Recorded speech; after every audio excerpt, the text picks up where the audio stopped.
most of us here are on recovery, and Sonny's an honorary member of recovery now.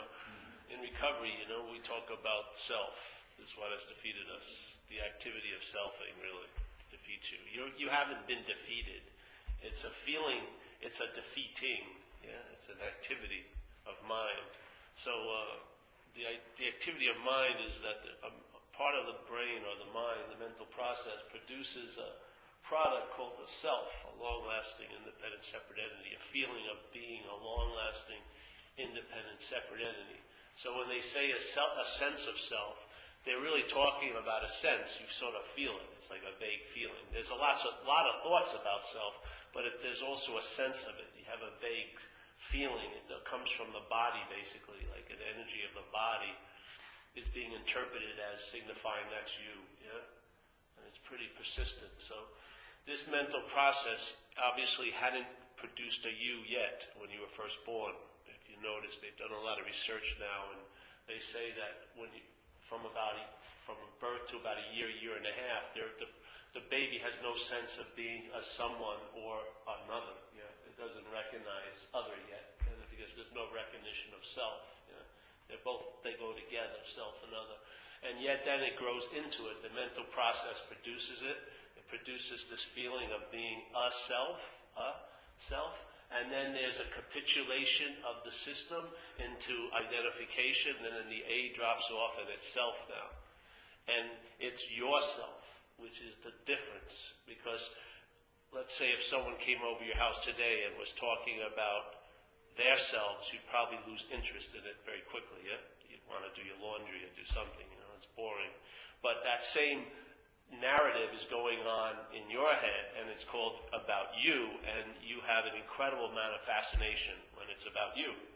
It's the same stuff, but the flavor of it is, if it's my stuff, it's very interesting. If it's your stuff, I'm quite bored about it. So it's the sense of the my, which is the act of being identified. It's not like a tattoo. It's not like something that you got once. It's an activity. It's being applied.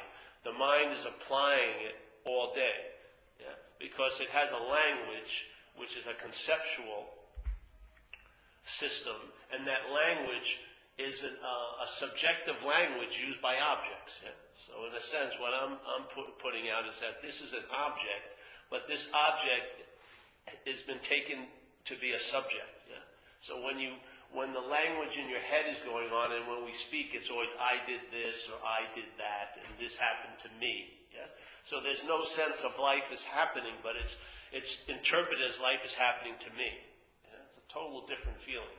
And so in some of us, alcoholism to me is like an extreme subdivision of self-centeredness. So everything that happens, we see it as how it pertains to us. And it's really incredibly intense. It's almost like a sucking sound, Everything. I mean, I know a person that you can mention something that she could have possibly no relevance to, and it only takes her mind about a half a second to make it an object of worry. She'll be living in an apartment, and someone will maybe be talking about deers in their backyard, and then she starts giving the deer the ability to climb into an apartment window, and that they're going to be grazing in her living room in about half a second. You can watch the mind. It takes this idea of something bothering someone, and it brings it into that realm and becomes fixated on it. And then the mind thinks about what it would be like. How would that deer get up there? What would it do to my couch? And this and that. And it can go on and on and on and on and on. It just goes off. So, yet if someone else was sharing it with you, you would have a total immunity to it. You would be going, fuck, that's fucking crazy. Yet it may happen, you may leave that little conversation and the exact same thing's going on, but it seems to be incredibly interesting to you. Exact same, that it's in them, it's recognized as totally freaking crazy, but you go home and do the same thing. See, the sense is you didn't do the same thing, but the feeling is you're doing the same thing. What I'm saying here, let's say here, it's like, you ever hear of duality or dualism? Duality is like yes, no, high, low, male, female, dark, light, yes, day, night. The mind is a binary system. It doesn't circulate. It goes either or, yes, no, good, bad. It has a conceptual framework, and it plays ping pong in between them. Yeah, either you're good or you're bad. Yeah? And there's different degrees of it, but basically, yes. But there is one singular thing in the witnessing of this. There's this feeling that it's you that's good and you that's bad. Yeah? So there's two. It's you that's close to the goal, and then it's you that's far away from the goal. So in this two-ness, there's a pseudo-oneness that's made by the mind, yeah? And that oneness now has all the swings of the two-ness. I'm getting closer to what I want. I'm far away from what I want, yes? And so no matter what happens, no matter if it's like I'm close or far or high or low or yes or no, there's only one that it's happening to, yeah? Or there's only one that it's happening from. To me, this is the disease. This is the disease. It's not obsession with self. That's what the mind does to reinforce the identification as a self. Yeah? It says, in the recovery, it says, please relieve us of the bondage to self. So if you look at it in that statement, so let's say there's you and I, and I don't know what that is, and then there's this idea called self. And we're asking for something to relieve us of the bondage to that. Yeah? So here's the idea of being a self, and there's whatever you are, and there's a bonding to that, yeah? That we want relief from. Because it's obviously he's implying that it's the bonding to it that's the suffering. So we're asking, please relieve us of the bondage to self. Yeah? So what is the bondage to self? What's the glue that applies that or makes the appearance of that bondage? What is it? So let's say what you are is spirit or no thingness. You can't put your finger on it. And then there's an idea, the mental process is presenting as you, which is you're a thing. You're a body, yeah? Or you have a body or you're in a body. But the body is definitely like the fixed location. It's going to tell its whole life story around. Yeah? So here's this idea of being a body, and here's whatever you are. And the bonding agent the glue to that is the daily narrative. It's the selfing in your head. Yeah. So the selfing is how the mind reinforces the identification as a self. Yeah? Because it needs a constant application of glue, because it's not a very natural bonding. No thing to thing is a very difficult bonding to occur. Yeah. For no thing to be bonded to the idea of being a thing is an incredible move. Yeah? And of course, it's so, I don't like to use the word natural, but let's just say it has a tendency to pull away. Yes? So the bonding agent has to be applied all the time. Why do you think there's so many freaking thoughts going on in your head? How many thoughts do you have to have about the length of your pants when you walk in a room? Maybe, oh shit, these pants are too short. They look bad with those shoes. But no, the mind will have thousands of thoughts about it. Did anyone see me? Let me see if I can shift this down for the knees, all right? And so it looks like, still, on and on and on and on.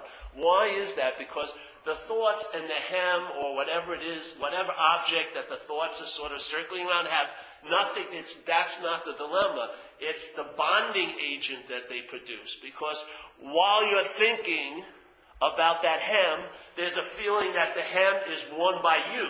Yeah? You're the one who has the pants. You're the one who has the hem. You're the one who's worried about how this lady's viewing you. You're the one who actually believes you know how this lady's viewing you. You're the one. That's the selfing. The selfing is the application of the bondage to self. Yeah? So to see the activity of the mind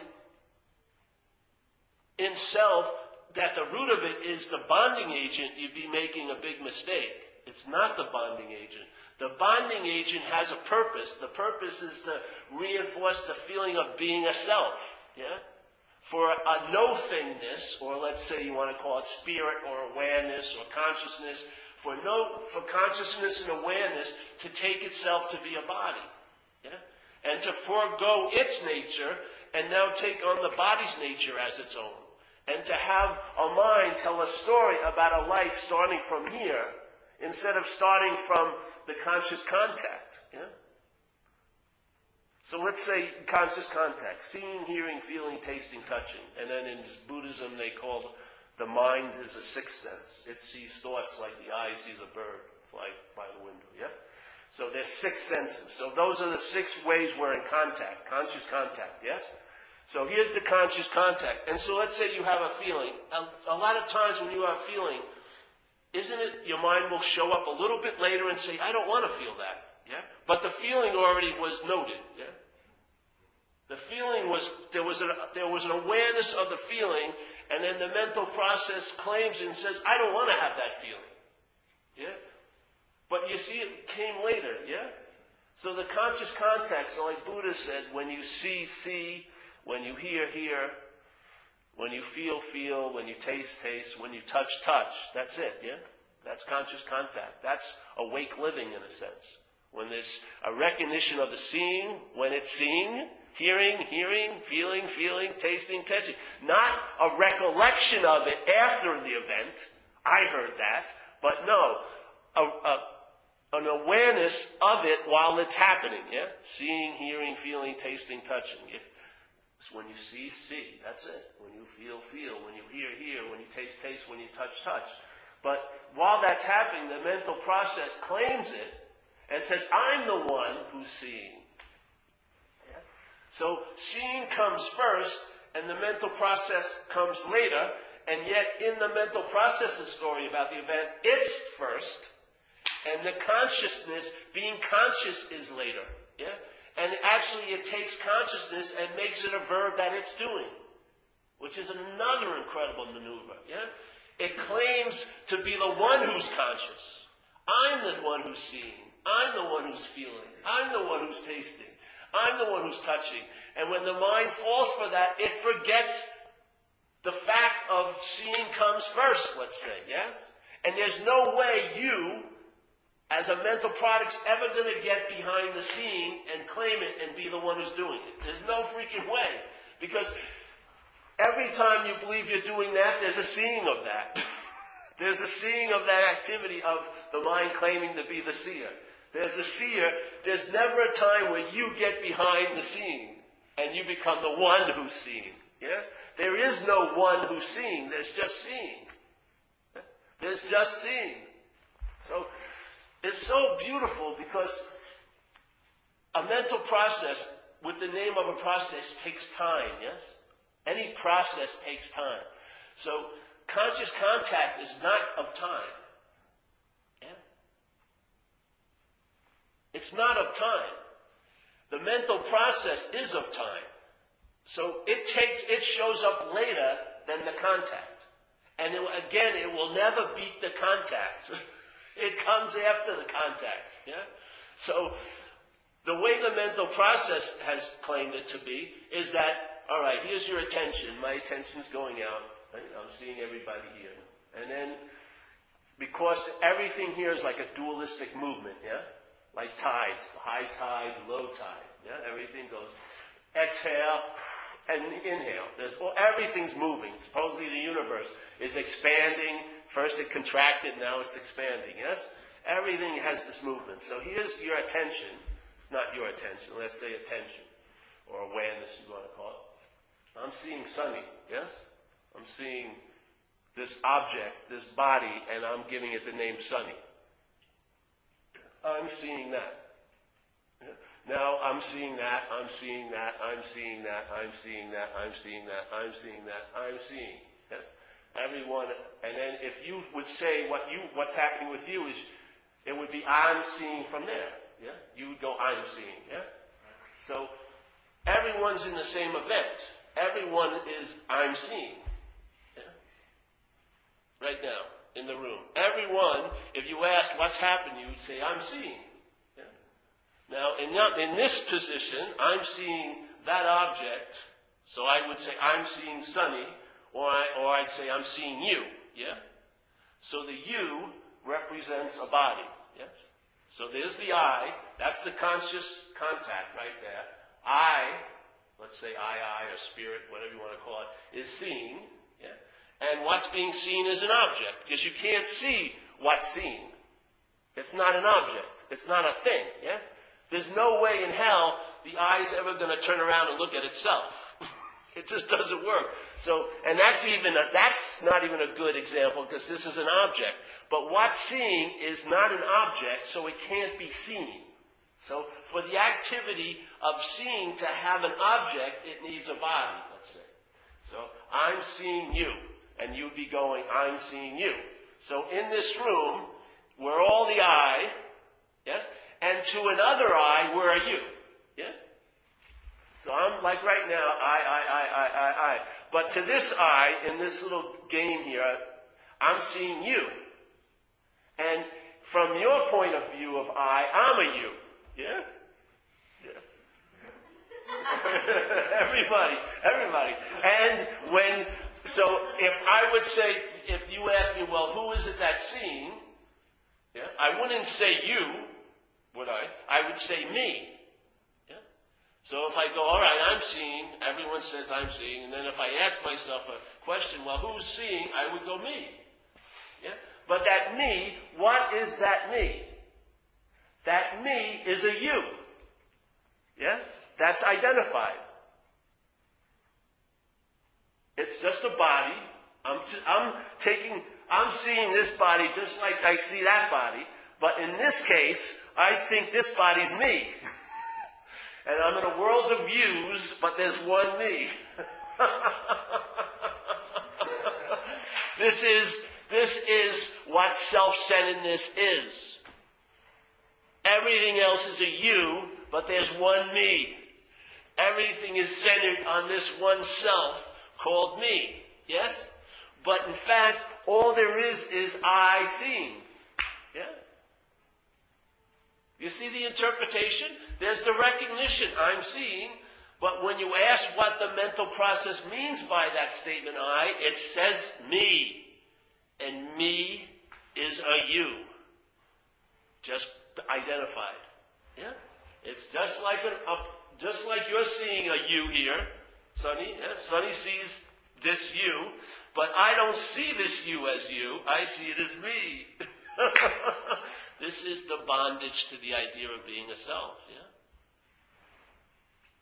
That bondage produces a dis-ease, an irritability, a restlessness in mind. Mind gets agitated. Yeah? Now, when it has an opinion, it can have a good or a bad opinion. But one thing never changes. It's you that's having it. You. So instead of recognizing the allness of the emptiness, let's say, you become the allness in this world where God is played by self. Yeah? So if you know recovery, it says the how and why of the whole program is to quit playing God. What is a mind becoming identified as self doing? Playing God. It makes itself a one, and then it forgets the all one, yeah? And it makes a pseudo one up by this. So I'm a you just as much as you are, but to my head I'm a me. That which causes me to be different than you. Yeah? So when you're suffering, I can't feel your suffering, because it's not me. So, to me, this is the bondage of self. Yeah? There's what I am, which I don't know what that is, because I can't see it, hear it, feel it, taste it, touch it. Yeah? But I get an intimation, and of course it's not me getting the intimation. There's an intimation of it while it's being. Yeah? And being, the activity of being is conscious contact. Consciousness is in contact with objects. It's seeing, hearing, feeling, tasting, and touching things all day. Yeah? But to take that thing that's in contact with object as a subject is the self thing. Yeah? So when something happens, it's a feeling that you did it. Yeah? Isn't it? So let's say if a action issues forth from this location, the mind says, I did something. Yeah? You got to see it. Yeah?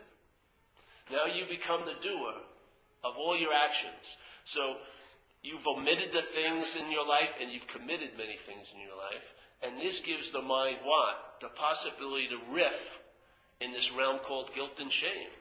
Yeah? It has tons of opinions about what you've done and haven't done. And it produces a lot of guilt and shame around that. And the only way you can have guilt and shame is by the feeling of being the personal doer. Yeah?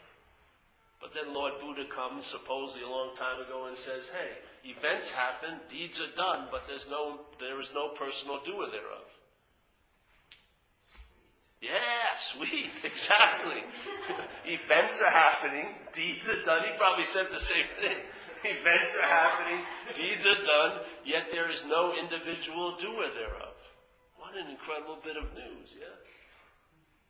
So here, okay, so we take this, the mind has presented life based on being a body, yeah? So what does it do?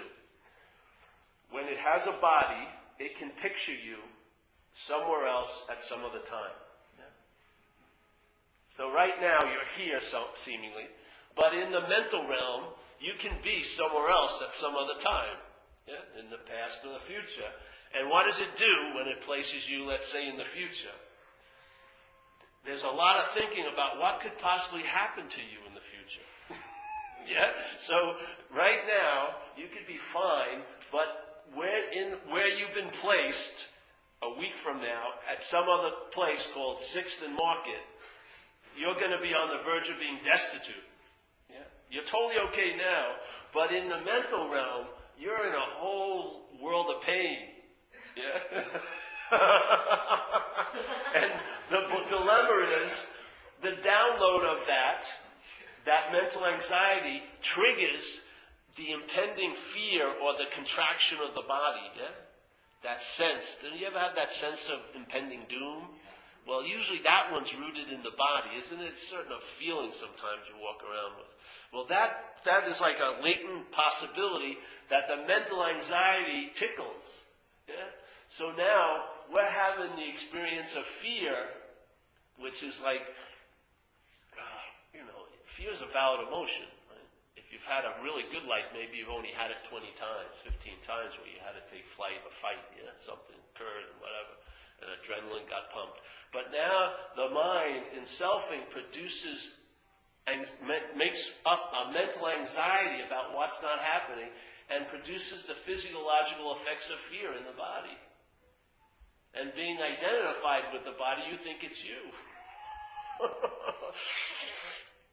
Mind racing, sweaty, stomach turning, feeling uncomfortable in your own skin.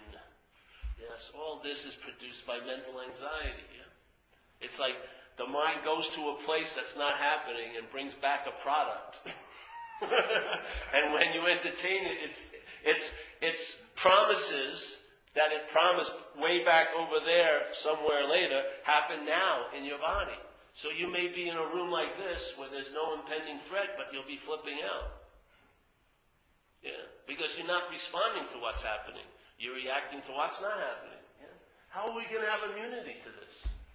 If you're the center of the whole system, there's no way you're going to get a lasting immunity from the system. Yeah? Self can't get out of self. Yeah? How could a product of a mental process ever leave the mental process? That's the only place it appears, yeah? So self can't get out of self.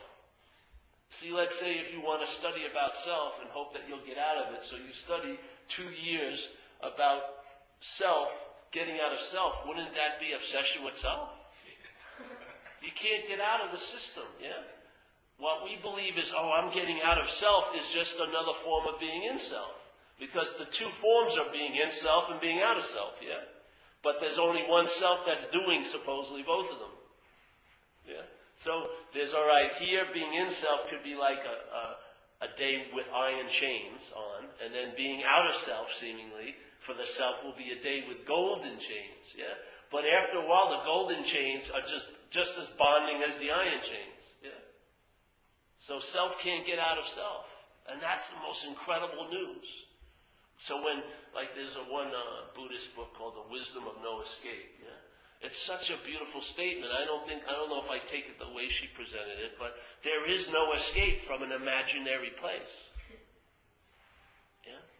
Every escape in an imaginary place would be an addition of that imaginary place, yeah? Every exit sign in this little mental realm is not an exit sign.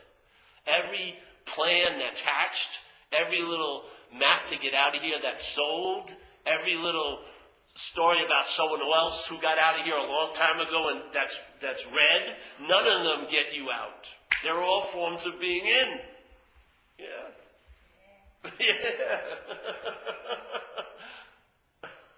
Because the identification as someone who's in and someone who's out is there. That's the bondage, not the feeling I'm in something and the feeling, oh, I feel great now, I'm out of it. The feeling that it's a you that feels terrible when you're in it, and there's a you that feels great when you're out of it. That's the selfing. Not the either or, yes or no, good or bad in all the different degrees. It's the feeling that it's always you that is going through it. There's a feeling of being a you that's going through it. That's the selfing. That's the product of the selfing. It's not yes or no, high or low, close and far. That's the story. That's the narrative. That's the activity. That's the obsession that reinforces the identification.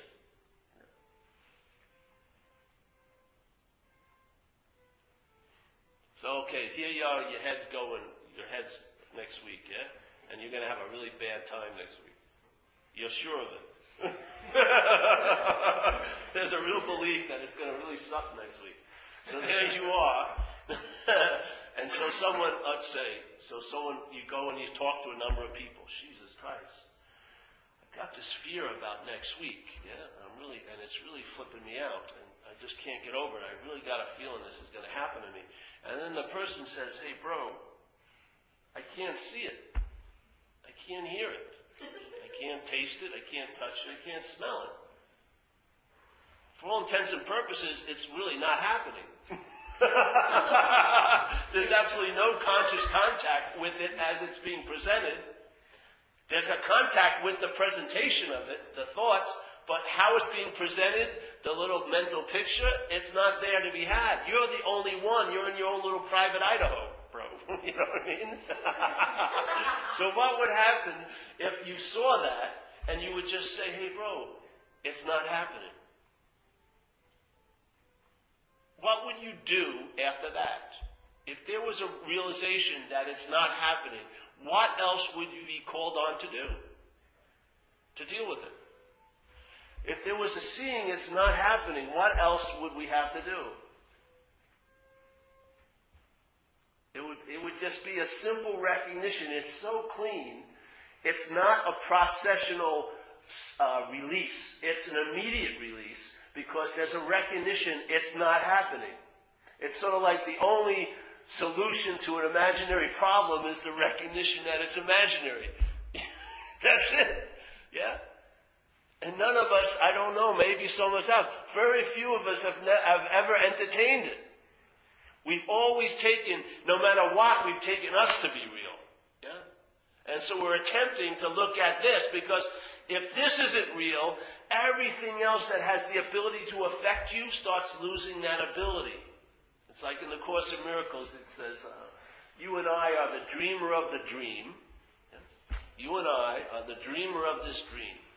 We forgot we're dreaming the dream, and we've given everything we've dreamt the power to affect us. You know? So I'm dreaming this place. I forget I'm dreaming this place. So now, taking myself to be this, which is a dreamt object, that dream tiger is scary as fucking hell.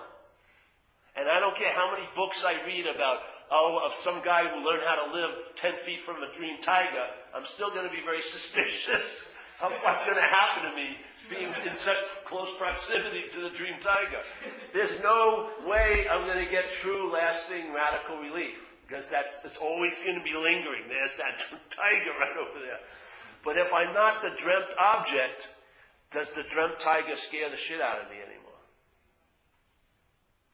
The only way it can have an effect, the only thing it can actually truly affect is another appearance, yeah? Just like this chair. We go over this all the time, but I like it. This is actually too heavy, so I'm not going to move it. But here, we're in this room, and this chair's been here for 40 years, yes? Lots of important asses have sat on this chair. There's I got news, whatever. Very important news was heard here and stuff like that. So here's this chair.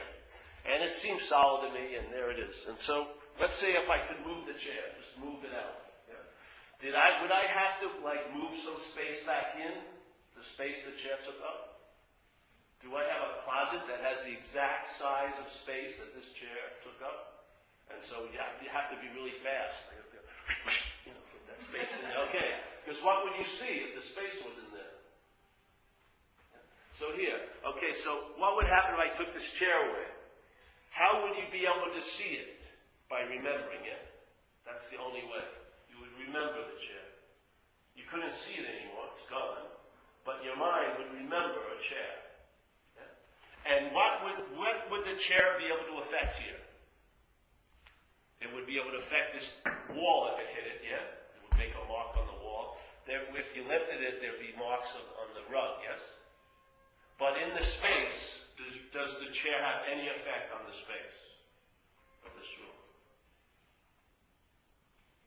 No.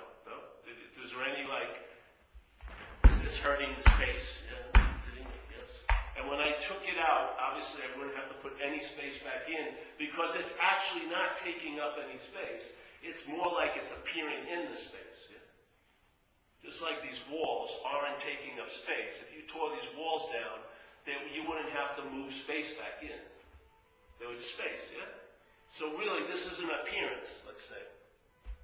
And the only where it has influence or effect is on other appearances, like on the wall and on the floor, right? It doesn't affect the space that it's in. What's the difference between this object? If I leave the room, yeah, you can only remember me. You can't see me anymore as this body. I'm in the other room.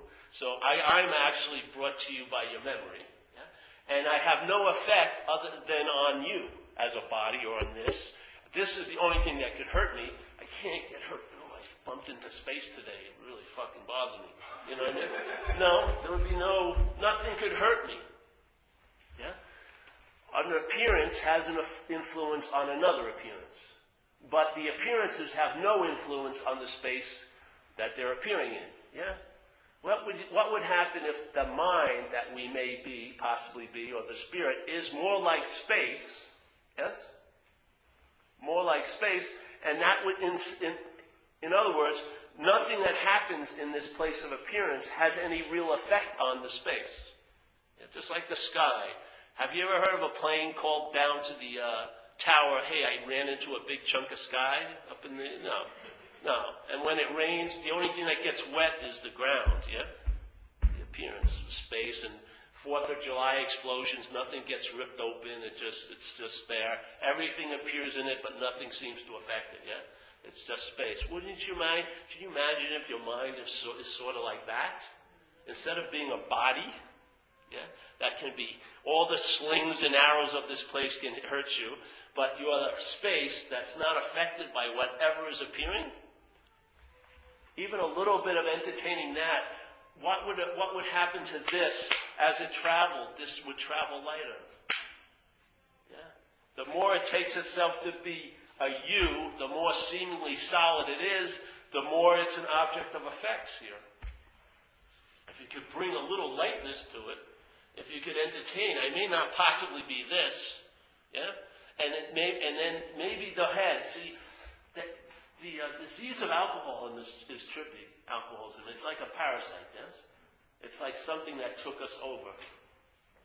Yeah. And that parasite, as you know, is not a benign, parasite, is it? It sort of treats the host really bad.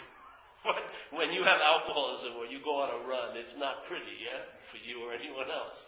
So for that parasite to be able to keep the same seeming host, it has to have an incredible strategy to convince the host, yeah, to, just stay open to this takeover. What did it do? It presented a you. It presented a mental image, yes, located in identification as a body, and it says, this is me. And therefore, no matter how much you suffer, the mind can't entertain being free of it because it's identified as it. The best you can do is therapy, and hopefully you get civilized. Like I had to go into a program for 2 years just to learn to go to work, really.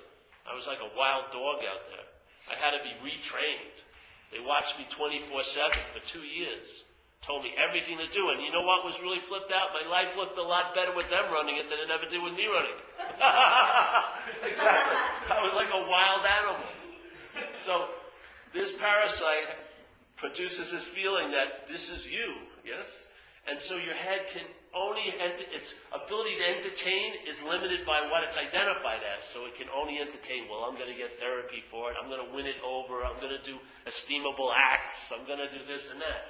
But can you imagine if you could entertain, I'm not that? The next thing the mind can entertain is I can be free of it.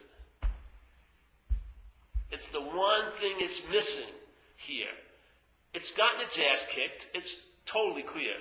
Any life run on self-will is not going to be successful. Self is what has defeated me. I'm totally fucking spiritually, physically, emotionally bankrupt. We're all in a lot of agreement with that, the people who've had bottoms here in recovery, yes? But we haven't been able to entertain being totally free of it because we're identified as it. So we have to tolerate what's intolerable. We've got to put up with what's unbearable because we don't know any better, really. Yeah. But for me, when I finally heard this invitation, that was the first recognition. Once it started to hit me, I'm not that. The next thing was I can be free of it.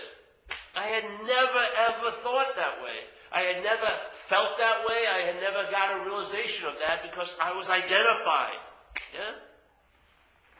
So all the times I was trying to get relief from self was like getting relief for self. I was in a form of slavery here.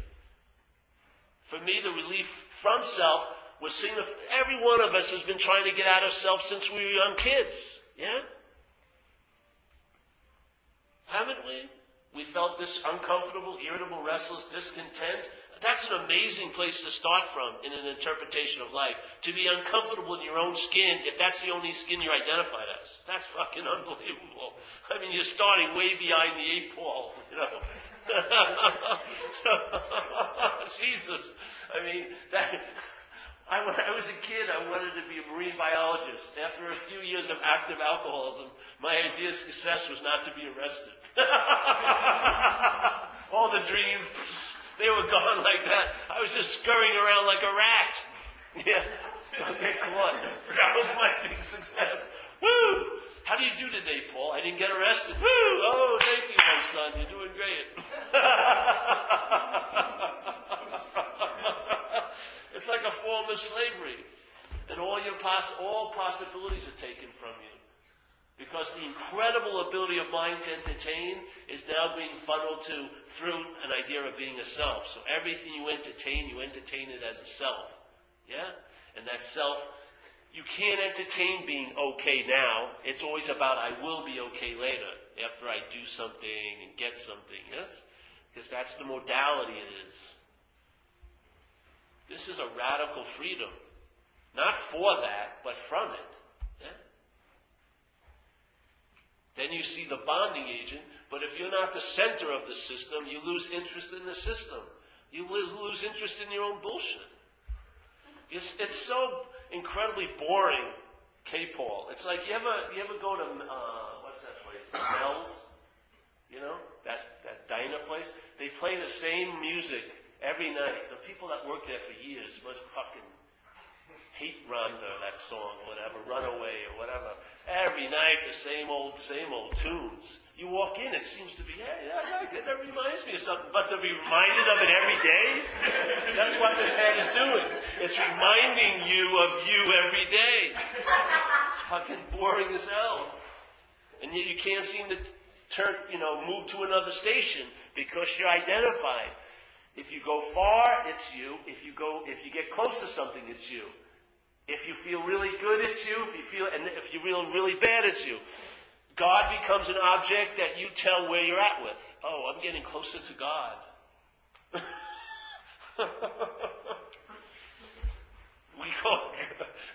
That blows my mind, really. While we're thinking about God, what's playing God?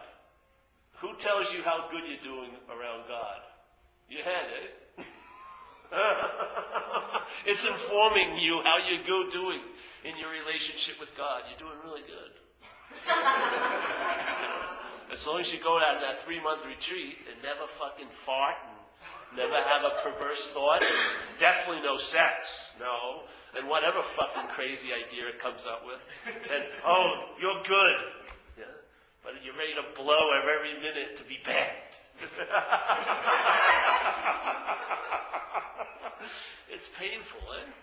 This is about being let off the hook. You walk in a room and that's the experience of just walking in the room.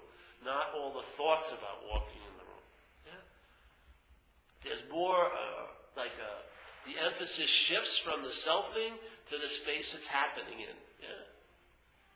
And that space is presence. And the presence is your absence, really. Yeah? When, in a sense, you're taken to be absent, that's the sense of being present. Yeah? That's the presence. When you're trying to be present, that's the absence, really. When you as this are trying really hard to be present, that's totally being absent from what's going on. When you recognize I'm not that, that's presence. Yeah. And no matter how hard you try to get to be there, when the presence is there, the presence will be absent. Yeah. So even if you have an incredible event like an epiphany, and then after a while the head rises up and says, "Oh, I had the epiphany." Yeah. The head, you are not in the epiphany anymore when it's claimed. Yeah. And the funny thing is, the selfing has just attempted and got away with claiming its own absence. What an epiphany is a very, very stark absence of self. Yeah? And then the self arises and says, I had this incredible epiphany. Let's compare epiphanies. I want to see where I am on the epiphany scale. I had a really big epiphany. What does that mean? I'm spiritual now. All right? Get the whites, the patchouli oil. It's okay. No more sex, whatever. Get the loving gaze. I've arrived, only to depart, because if you've arrived, you're going. That's the dualistic nature. If you believe you attain something, you can believe you can lose it. It's just that simple. That's so beautiful about this. You don't have it, so you can't lose it. Yeah? You don't have it, so you cannot lose it. It has nothing to do with you. You're totally irrelevant. Yeah? In other words, it's not up to you that this present is present. Yeah? It has nothing to do with it. It can appear to be up to you, but that's the dream of self. It doesn't change a damn thing. Once that dream stops, the presence that's always so is obviously always so. Yeah? So I don't know, I entertained this a while ago. It's brought me to the brink of insanity in some ways.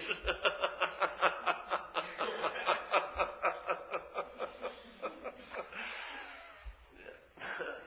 But it's quite enjoyable, really. It's a nice way to go. You can travel a lot lighter, and the emphasis on what you did gets sort of lifted, and there's just a more feeling of the context of things. Yeah? You're in. There's just a space that never starts or stops or goes anywhere. Yeah? And it's all day the content appears, but it's appearing in the context. And while there's an awareness or a conscious contact with the content, there's an intimation in that of the context. Yeah? You get a sense of presence.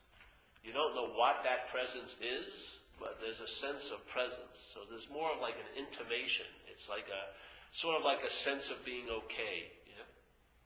You don't really, it doesn't matter about how much is in your bank account or what you did or didn't do. You just sometimes wake up, and isn't there a sense sometimes you just feel okay? There's a feeling of that, yeah? It's not conditional, it's not circumstantial, it's just like a gift. That gift keeps on giving in a way, if it can be entertained. So, I like the approach of seeing what you're not, because there's nothing else more to do. Yeah? If you see that I'm not this, you don't have to try to become something, anything else. You are that already. It's sort of like the wave. When the wave recognizes it's not a wave, that's the experience or the sense of the ocean immediately. Yeah? The only thing that separated or made a seeming separation was that little bit of ocean thinking it was a wave, yeah? And then the wave may have a peculiar drive to want to know the ocean, but it's attempting to know the ocean as a wave. And the best it can do is have a conceptual experience of the ocean as a wave. But in this case, if it's not a wave, it's the ocean, yeah? And it's been the ocean the whole time. So I always like to go that way. I don't want to hear that much more about how lovely and beautiful the ocean is, because it's not helping me if I'm identified as a wave. But if I'm not the wave, that's the ocean, yeah? So, just questioning. I'm just like the question that way. So if you're in recovery, and they brought us in those first 4 years, the best they could do, and it was pretty damn good, they brought us to obsession with self. We're just trying to add on to that, because now people have been sober a lot longer than they were. And, my humble opinion, it is not obsession with self. That's just the activity of the mind identified as self. If you can go to the identity, you'll know the tree by its fruits. You'll get a large, there may be some interesting returns from that entertaining. And by the returns, you'll get a sense, yeah, I'm onto something, yeah.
Any questions? No?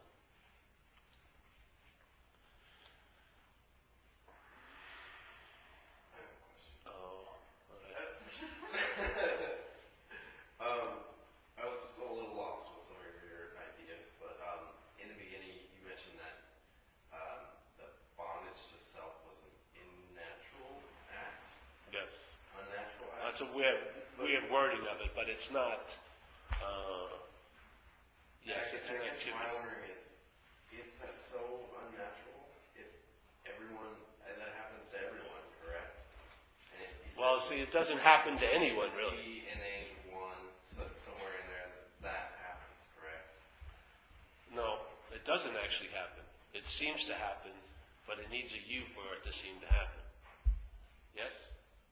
So in other words, it's made up. It's made up. The feeling that it seems to have happened to you is the product of the selfing, that feeling of being a you that things happen to.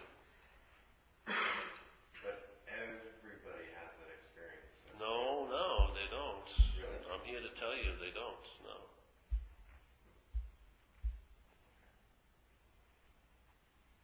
There'll be experiences of the body and things arising, but there is no more the experience or the feeling that it's happening to you. This doesn't change anything about the format. It changes one little bit about in the interpretation, which is that the format's happening to you. That's a big leap.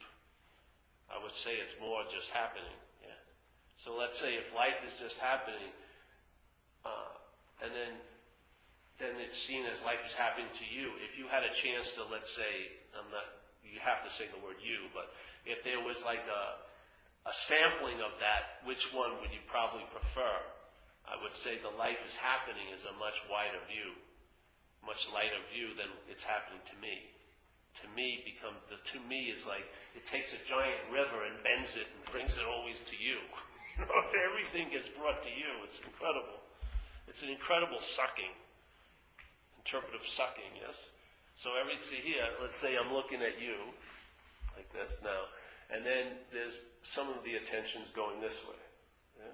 So I have contact, and then there's this way. Yeah? But when I'm looking at you and having contact, if the selfing's in place, where my attention goes is to this idea of I'm a body. So let's say it's a mirror, and it's two-sided mirror. So attention's looking this way and this way at the same time. So here I'm looking at things, yes? So there's looking of things, and this way there's looking at, let's say, no thing. Yeah? Yeah?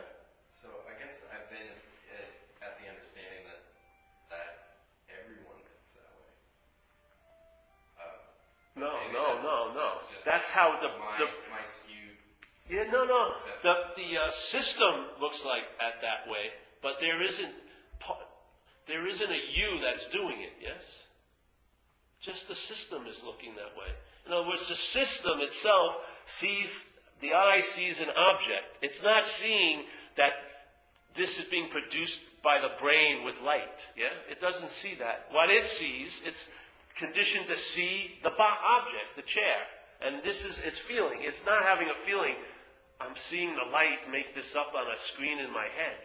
Is it? It's easy. I see the chair. Yeah? The system is built like that. But the idea that it's you that's doing it is the selfing. Yeah? The feeling that you're the one who's seeing the chair is a big leap. There's seeing of the chair, but it definitely doesn't imply there's a you that's doing it. Only in the head. See, in the head, let's say everything's verbing, yeah? Everything's verbing here. There's just happening going on, yes? It's recording. This is sunlight. Everything's happening here, yeah? The head, the mental process, interprets the verbs of happening and it puts a noun in there, or a doer, or a haver, yes? So in other words, let's say running's happening, it's I am running, yes? So thinking, I am thinking, yeah? Which is an incredible big leap, yeah? That you believe you're the thinker of the thoughts. You can't even take a shit when you want to, can you? Really? I mean, you really may need to take a shit, it won't come out. Yeah? Really, but you believe you're the shitter. You do, don't you? I mean, you look in the toilet, there is something there that verifies that something happened, and you go, I did that. I took the shit. It's the same thing as being done with thoughts, but there's thousands of thoughts going on, and there's a feeling that you're the thinker of it. It's incredible, isn't it? When it's just an activity, but the head puts the feeling that there's a one that's doing the activity, you. Just like you think you're eating your food. How much are you digesting that burrito? Your job is here, and then it's over. As soon as it hits the mouth, it's totally involuntary. Yet we sit there, and the way we speak is, oh, I ate this incredible meal tonight. You know? What would happen if you were the eater of the food? You'd be going, I forgot to digest that burrito from last week. Fuck, it's here, it's moving, it's like stuck in my liver and kidney area. I got to get to that when I get home tonight. No. I have a big list. How much, I got to digest that burrito. No. Yeah? Yet, there's a feeling that it's you doing things, yeah? That's what I'm saying is the product of the process called selfing. That feeling of being the doer and the haver here is not something that you were born as. The body was, and the mind and the body was not born at that. It grew into that role, yeah? So if you can grow into something, you can grow out of it here. Like it says in AA, you grew into this thing of fear, and then you're going to start growing out of the fear. Yeah? So the atmosphere of fear in our life is not a natural state. We grew into it, yes? We grew into that atmosphere, and there's a sense that you can now grow out of that atmosphere. Yeah.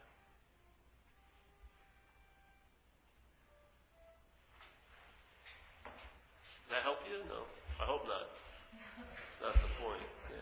I have a question. Oh, Jesus Christ. I got a lot out of listening to you tonight, and I was thinking. You can't get around it, so it doesn't matter.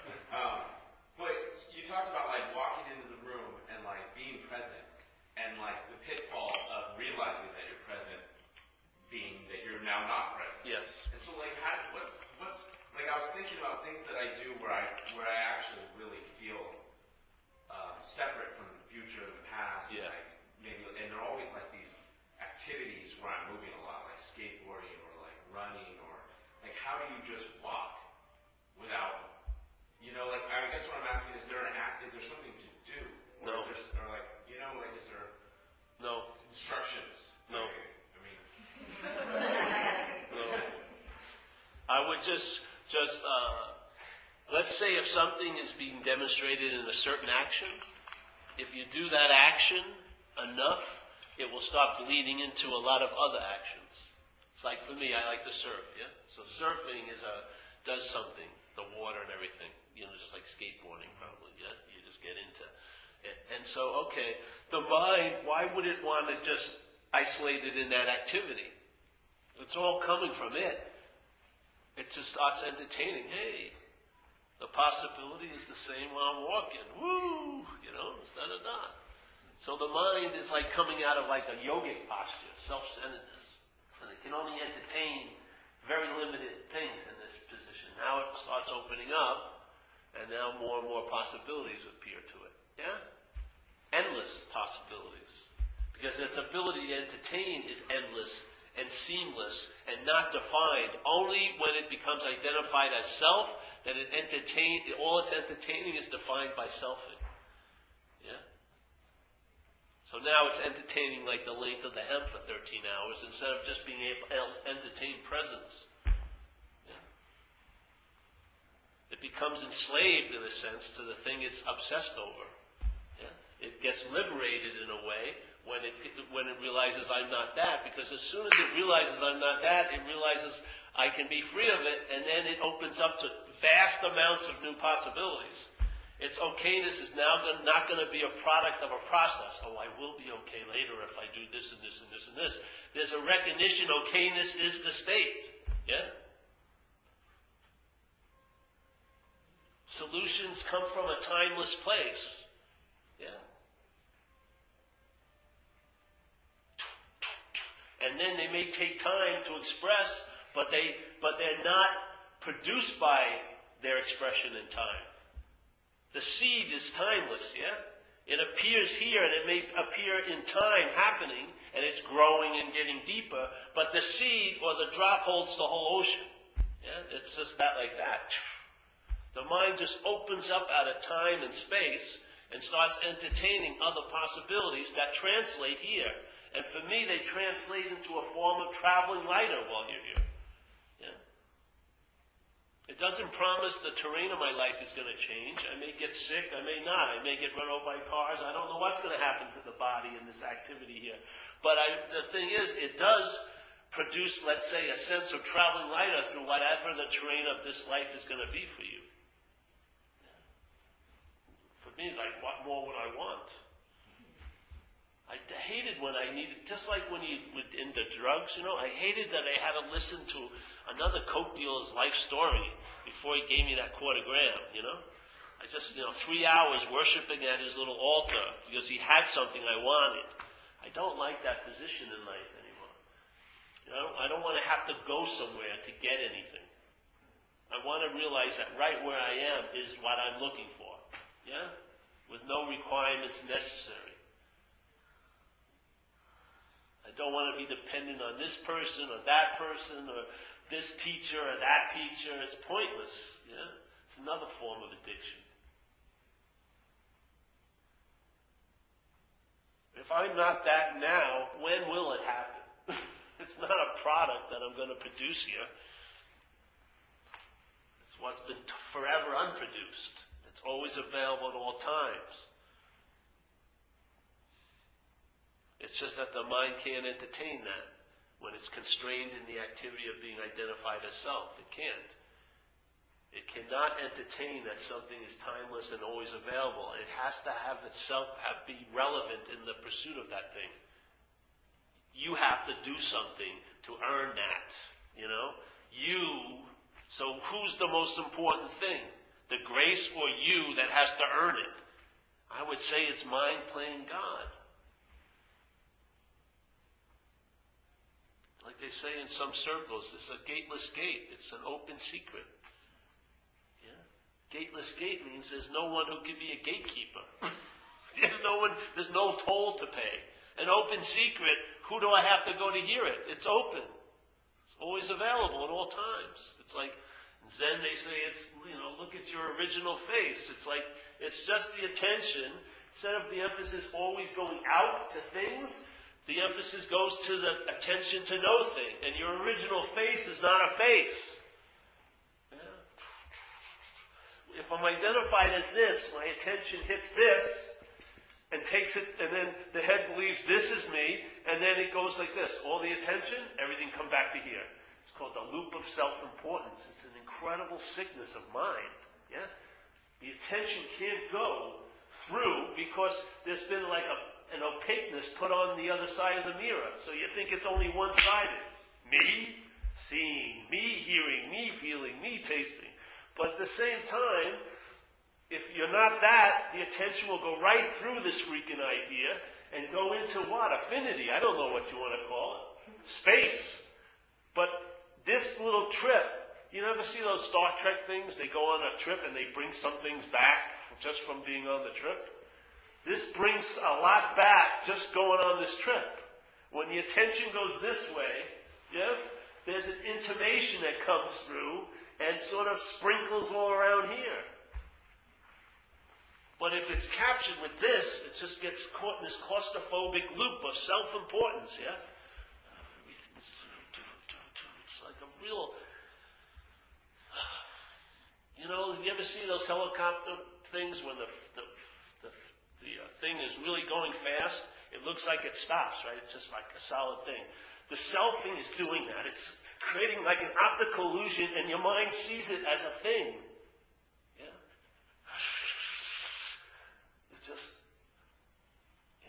It gets sort of obsessed with this idea.